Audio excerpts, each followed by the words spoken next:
Basically software development के different जो क्या कहते हैं प्रोसेसेस की, और उसमें बात किया था सॉफ्टवेयर डेवलपमेंट में कौन कौन सी चीज़ें इंपॉर्टेंट होती हैं। उसमें हमने देखा user interface is very important, then the tools you use for development is important, then you should be doing automation frequently, and then the object orientation of your project is very important because it gives you the reusability and flexibility. So आज हम उससे next पे factor पे को consider करेंगे जो कि है क्लाइंट सर्वर। सो बेसिकली जब हम आजकल के मॉडर्न सॉफ्टवेयर की बात करते हैं तो normally there is a concept of client server processing. Normally client server जो सॉफ्टवेयर डेवलपमेंट है या क्लाइंट सर्वर पैराडाइम जो है, इसको लोग नेटवर्किंग से ज़्यादा लिंक करते हैं, लेकिन मतलब it's more of like hardware topology. ठीक है, आपके पास एक सर्वर होता है और मल्टीपल क्लाइंट्स होते हैं, और वो आपस में बाय यूजिंग सब नेटवर्क कम्युनिकेशन वो आपस में डाटा शेयरिंग कर रहे होते हैं या प्रोसेसिंग भी शेयर करते हैं। इन टर्म जब आप डिस्ट्रीब्यूटेड कंप्यूटिंग की बात करते हैं, हाई परफॉर्मेंस कंप्यूटिंग की बात करते हैं, तो there is always one central computer और बाकी जो स्लेव कंप्यूटर या क्लाइंट कंप्यूटर्स होते हैं। Anyways, so client server model एक नॉर्मली लोग इसको हार्डवेयर टोपोलॉजी के तौर पे डिस्कस करते हैं। नेटवर्किंग की में भी इसको फ्रीक्वेंटली डिस्कस किया जाता है, लेकिन क्लाइंट सर्वर प्रोसेसिंग में अगर आप सॉफ्टवेयर प्रोसेसिंग के बारे से बात की जाए तो basically it is the interaction of objects. ठीक है, सो बेसिकली आप जब ऑब्जेक्ट ओरिएंटेड पैराडाइम यूज़ करते हैं अपने सॉफ्टवेयर को डेवलप करने के लिए, सो एनालिस्ट जो है सॉफ्टवेयर का सॉफ्टवेयर एनालिस्ट उसको इसको इस तरह से डिज़ाइन करना चाहिए कि he should implement client server architecture. So client server architecture में बड़ी इंटरेस्टिंग चीज़ है, ख़ासतौर पे एक तो इसमें दो चीज़ें हैं इम्पोर्टेंट। एक तो ये कि आपने जो सिस्टम एनालिस्ट ने सिस्टम को की रिक्वायरमेंट को जो ट्रांसलेट करना है in the form of some logical representation. So अगर आप उसको लॉजिकली रिप्रेजेंट कर रहे हैं तो you should take into account the fact that कि इस सॉफ्टवेयर को बनाने की अप्रोच ऑब्जेक्ट ओरिएंटेड अप्रोच होगी, और ऑब्जेक्ट ओरिएंटेड में भी अगर हम नेक्स्ट स्टेप इसको देखें तो वो है आपकी क्लाइंट सर्वर क्या कहते हैं आर्किटेक्चर, क्लाइंट सर्वर प्रोसेसिंग। इसका मतलब सिंपल अल्फाज में, सादे अल्फाज में ये है कि आपके जितने ऑब्जेक्ट्स आपने क्रिएट किए हैं या बनाएंगे या जितनी क्लासेस बनाई हैं डिज़ाइन की हैं डिज़ाइन फेज में, सो उनमें से कुछ क्लासेस या एक क्लास जो है वो आपकी एज अ सर्वर एक्ट करे। ठीक है, और बाकी जो क्लासेस या ऑब्जेक्ट्स हैं वो एज अ क्लाइंट जो है वो classes. So there is a paradigm, there is a hierarchy in this way. इसका फ़ायदा क्या है? फ़ायदा इसका ये है कि ऑब्जेक्ट ओरिएंटेड अप्रोच में आप जब चीज़ों को अरेंज करते हैं इन the form of objects and classes, तो वो चीज़ आपको रीयूजेबिलिटी में हेल्प करती है। लेकिन आप रीयूजेबिलिटी तो कर रहे हैं, लेकिन उसका लॉजिकल स्ट्रक्चर तब बनेगा जब आप उन ऑब्जेक्ट्स की कोई हायरार्की सेट करेंगे। हायरार्की सेट करने से होगा ये कि जब फ्यूचर में रिक्वायरमेंट इवॉल्व करेंगी आइटरेटिवली या इंक्रीमेंटली, सो उनकी बेस पे जब आपके प्रोजेक्ट की जो एनालिसिस या डिज़ाइन डिफरेंट हो जाएगा, सो आपको इजी होगा उसको मॉडिफाई करना, प्रोजेक्ट को उसको मेंटेन करना या उसको बिल्ड करना. So that is why following the client server architecture is very important. Modern जो वेब बेस्ड एप्लीकेशंस हैं उनमें जावा यूज़ होता है, एक्टिव एक्स यूज़ होता है और बहुत सारे कंट्रोल्स यूज़ होते हैं जो कि क्लाइंट सर्वर एनवायरनमेंट में डिफरेंट ऑब्जेक्ट्स की इंटरेक्शन के लिए यूज़ होते हैं. सो बेसिकली अगर आप मॉडर्न वेब बेस्ड टेक्नोलॉजी देखें तो उसमें already client server environment implemented है, and it is implemented in the way that different objects are interacting with each other. So client server जो पैराडाइम है या प्रोसेसिंग है सॉफ्टवेयर की वो it is very important. Then the next thing is internet and intranet. So internet जो है processing वो आजकल की सॉफ्टवेयर डेवलपमेंट में बहुत इम्पोर्टेंट है, क्योंकि नॉर्मली जब हम बात करते हैं सॉफ्टवेयर डेवलपमेंट की मॉडर्न जहाँ पे आप बड़े बड़े प्रोजेक्ट्स और बड़े इंपॉर्टेंट प्रोजेक्ट्स डिज़ाइन करते हैं तो उसमें एक पूरी प्रोजेक्ट टीम होती है, और most of the project team they are not sitting under one roof. ठीक है, वो एक पर्सन नहीं होता, वो एक से ज़्यादा एक समटाइम्स एनालिस्ट की एक अलग से टीम हो सकती है, टेस्टिंग की अलग से टीम हो सकती है, सो डिज़ाइन की एक अलग से टीम हो सकती है, डेवलपर्स की एक टीम हो सकती है, and so on. So roles different, एक टीम में डिफरेंट रोल्स हो सकते हैं. सो इसका मतलब है कि आपकी सॉफ्टवेयर डेवलपमेंट जो प्रोसेस है वो डिस्ट्रीब्यूटेड होता है, चाहे वो अंडर वन रूफ भी हो तब भी वो प्रोसेस डिस्ट्रीब्यूटेड हुआ करता है. अगर आपने उसको प्रॉपर्ली सॉफ्टवेयर इंजीनियरिंग के लाइफ साइकिल को, पैराडाइम को फॉलो किया है, सो इस केस में जो सबसे ज़्यादा इम्पोर्टेंस होती है वो आपकी इंटरनेट या इंट्रानेट जो है प्रोसेसिंग की है. इंटरनेट ऑब्वियसली बात है, जब आप आउटसाइड योर नेटवर्क किसी से किसी इंफॉर्मेशन को एक्सेस कर रहे हैं, किसी सर्विस को एक्सेस कर रहे हैं. इंटरनेट जब विद इन फिक्स बाउंड्री आप जो है ना किसी फैसिलिटी को क्या कर रहे हैं, एक्सेस कर रहे हैं, so that would be internet. So उसका आउटसाइड वर्ल्ड से कोई ज़्यादा ताल्लुक नहीं होगा.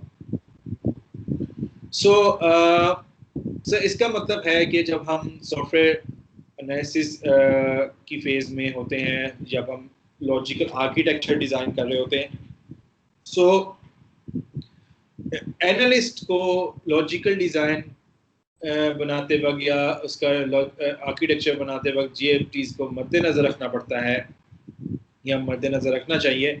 It should take into account the fact that how the different members of the team will interact with each other by using internet or by using intranet. So इससे development के process पे बहुत इम्पैक्ट पड़ता है. अगर software developer, अगर software analyst ने, system analyst ने इस चीज़ को मद्देनजर नहीं रखा, so it can be disasters. मतलब अगर कोई ये समझे कि ऑटोमेटिकली कोई एक ही सिस्टम पे सब लोग आके बैठ के काम करेंगे तो it is virtually impossible. Sometimes आपको अपने जो पार्ट ऑफ प्रोजेक्ट है उसको आउटसोर्स करना पड़ता है. आउटसोर्स का मतलब है कि आपके पास कोई पर्टिकुलर स्किल सेट नहीं है जिसकी बेस पे आपको लोग हायर करने पड़ेंगे और उस पर्टिकुलर फेज़ को कंप्लीट करने के लिए अपने प्रोजेक्ट की, और वो शायद आपके शहर में ना हो या आपके कंट्री में ही ना हो जो आपको स्किल्स चाहिए, या आपकी कंट्री में है भी है तो वो एक्सपेंसिव है. So you go for other type of other countries where the labor is cheap और लोग कम पैसों में आपके वही काम कर सकते हैं. So सॉफ्टवेयर एनालिस्ट को ये सब चीजें मद्देनजर रखनी पड़ती हैं. So this is the importance of ये आगे next इसका टेक्स्ट है, ये मज़र further discussion है. अच्छा, इसमें एक बड़ी इंटरेस्टिंग जो क्या कहते हैं टायर्स कह सकते हैं या स्टेजेस कह सकते हैं, ठीक है, एनालिस्ट के लिहाज से जो ज़रूरी है उसको करना, वो इधर दिया हुआ टायर 6 5 4 3 2 1. अगर फर्स्ट टायर नीचे से अगर बॉटम से स्टार्ट करें तो यूजर इंटरफेसेस, ठीक है. यूजर इंटरफेसेस में इंटरव्यूइंग स्किल्स हैं, जेड है, रेड है. जेड और रेड को आगे देखेंगे हम. ये भी सेशंस होते हैं आप इंफॉर्मेशन गैदरिंग के लिए. Second one is structure tools हैं, ठीक है, DFT, STT, process specification, data repository. तो ERD डायग्राम है, एंटिटी रिलेशनशिप डायग्राम है, एंड सो ऑन. सो ये सब हैं स्ट्रक्चर टूल्स और they are being used by analyst. They can be used by analyst. फिर केस है ऑटोमेशन और प्रोडक्टिविटी के टूल्स होते हैं ये, और ये इनको ऑटोमेट कर रहे हैं. ये बेसिकली जो आपकी टायर 2 में जो आप करते हैं प्रोसेस स्पेसिफिकेशन है, डाटा रिपोजिटरी है, इसको ऑटोमेट करने के लिए और आपकी प्रोडक्टिविटी इन्हांस करने के लिए computer aided software engineering particular tools होते हैं. Fourth one is object orientation. Object orientation में सिलेक्शन ऑफ ऑब्जेक्ट्स और क्लासेस है. Fifth one is client server paradigm को फॉलो अडॉप्ट करना, breaking down objects to their clients and server applications, ठीक है, objects को क्लाइंट सर्वर एप्लीकेशंस की form में ब्रेक डाउन करना. And then the sixth star is internet which is web-based transaction processing, media, and graphics. So basically ये 6 tyres हैं, 6 levels हैं एक तरह से सॉफ्टवेयर एनालिस्ट के लिए किसी भी एप्लीकेशन के लिए. इट इज हाईली पॉसिबल कि कोई एनालिस्ट सभी जो टायर्स को फुलफिल ना करें. हो सकता है someone who is not capable enough वो सिर्फ ऑब्जेक्ट ओरिएंटेशन यानी 4th टायर तक ही, नंबर 1 से स्टार्ट होकर नंबर 4 तक ही वो उसको एंड कर ले और वो अपने प्रोजेक्ट को डिलीवर कर ले, आगे अगली फेज में ट्रांसफर कर दे. इट इज पॉसिबल दैट के someone with a very good and refined skill set वो 5th और 6th टायर को भी इंक्लूड करके अपने प्रोजेक्ट को आगे कंटिन्यू करे.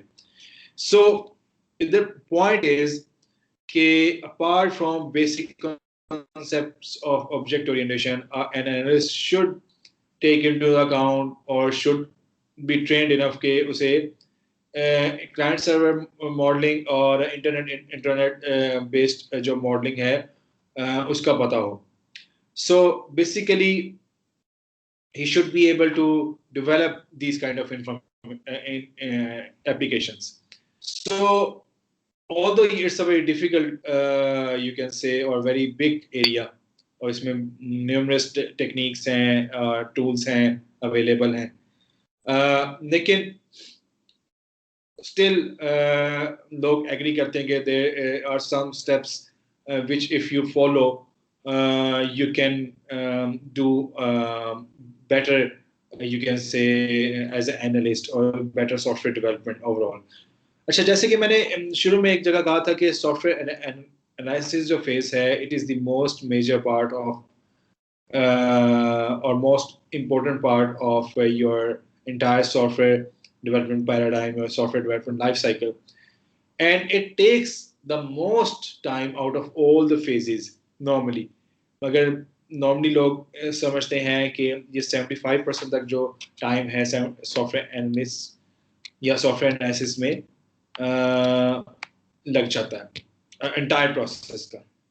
सो उसकी वजह यही है कि अगर जो यूज़र रिक्वायरमेंट है, जो प्रोडक्ट फिजिबिलिटी या रिक्वायरमेंट है, उसको उसका लॉजिकली जो डिज़ाइन करना है, और लॉजिकली डिज़ाइन की बेस पे आगे एप्लीकेशन जो एक्चुअल डिज़ाइन और डेवलपमेंट होनी है, अगर वो लॉजिकल डिज़ाइन ही सही नहीं है, तो इसका मतलब है कि आपकी जो एंड में प्रोडक्ट बनेगी, it will not be up to the user requirement. ठीक है, वो यूज़र रिक्वायरमेंट के मुताबिक नहीं होगी। सो बेसिकली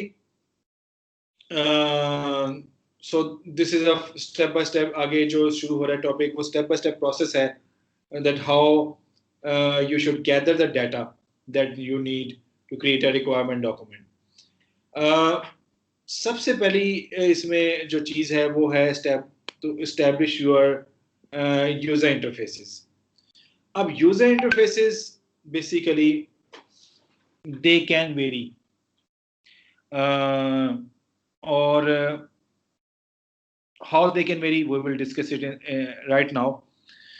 और सबसे पहले एनालिसिस का जो फेस है वो यूजर इंटरफेसेस स्टैब्लिश करने से जो है वो स्टार्ट होता है। इसका मतलब क्या है? अब एक ऑर्गेनाइजेशन में डिफरेंट किस्म के यूजर हो सकते हैं। कुछ एग्जेक्टिव्स हैं, कुछ नॉर्मल यूजर्स हैं, एग्जेक्टिव से नीचे वाले जो डिपार्टमेंटल हेड आप समझ लें वो होते हैं, और उससे नीचे फिर दूसरे फंक्शनल यूजर्स होते हैं। So basically there is a hierarchy in an organization, in every organization, और इसी तरह इसका मतलब है कि हर किसी की यूज़र इंटरफेस, यानी कि हर किसी की जो इंटरेक्शन है उस पर्टिकुलर प्रोजेक्ट से वो डिफरेंट होगी। ठीक है, वो डिफरेंट लेवल पे इंटरेक्ट कर रहा होगा। फॉर एग्जांपल अगर मैं यूनिवर्सिटी की बात करूँ तो यूनिवर्सिटी में अ टीचर वो टीचर जो कोई भी है जो टीच कर रहा है वो आपकी अटेंडेंस मार्क करता है। अब उससे ऊपर लेवल क्या है, चेयरमैन्स या डीन्स। सो वो ओवरऑल देख सकते हैं कि अच्छा, चेयरमैन देख सकता है कि मेरे डिपार्टमेंट में क्या अटेंडेंस शॉर्टेज चल रही है।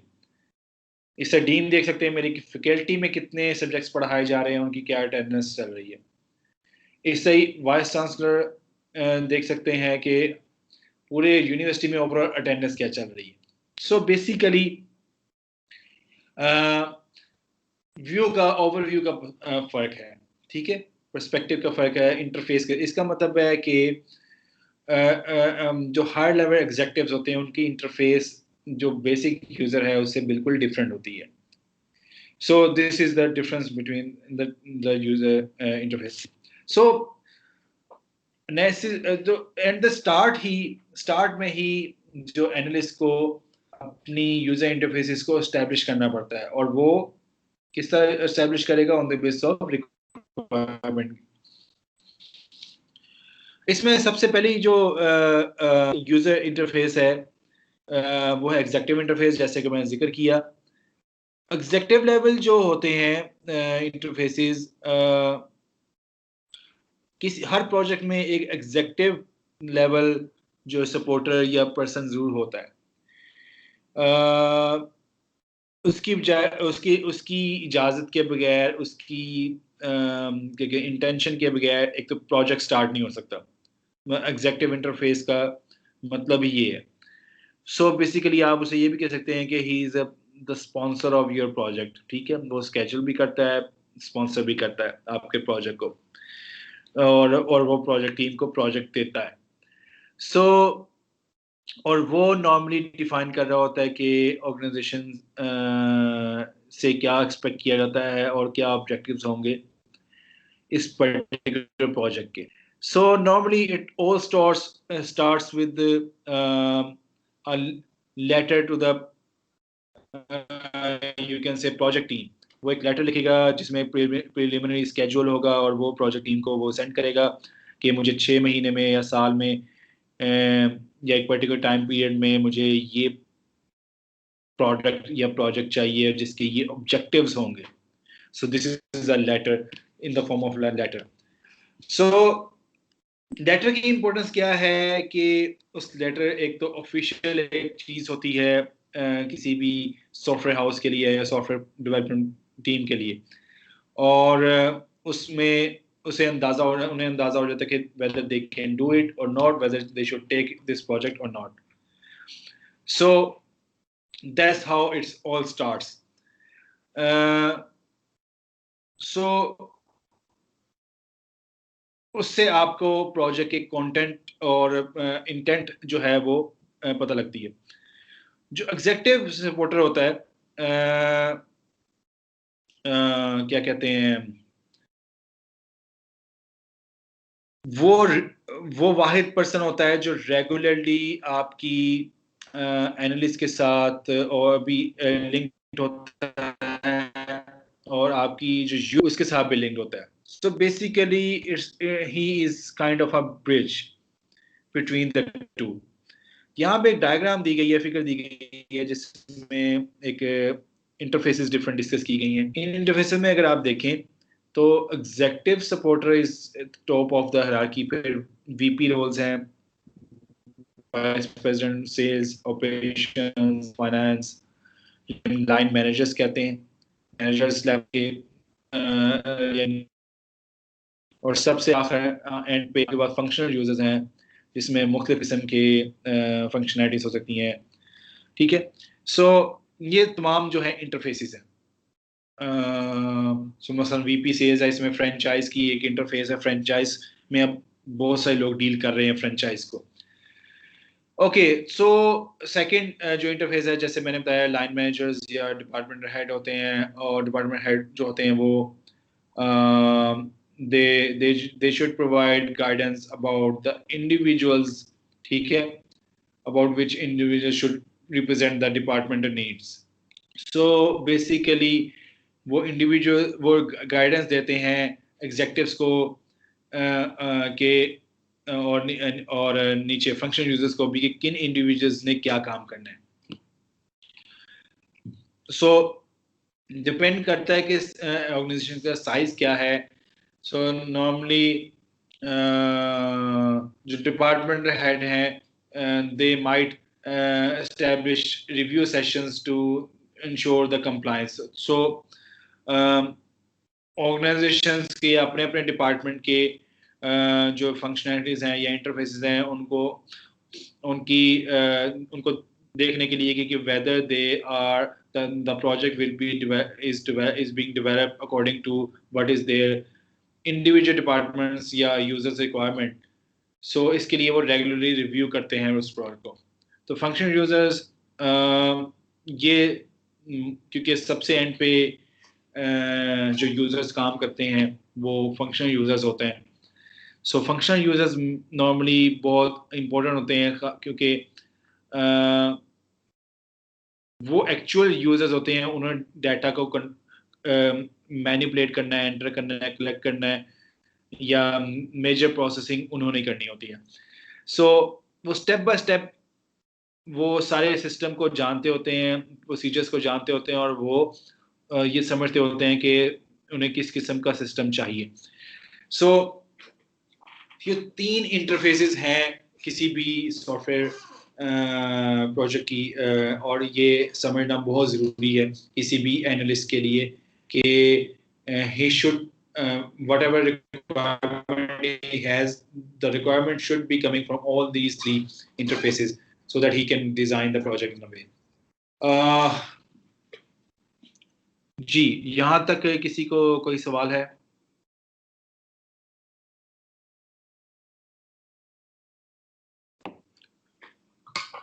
जी, अगर कोई सवाल करना चाहता तो मोस्ट वेलकम.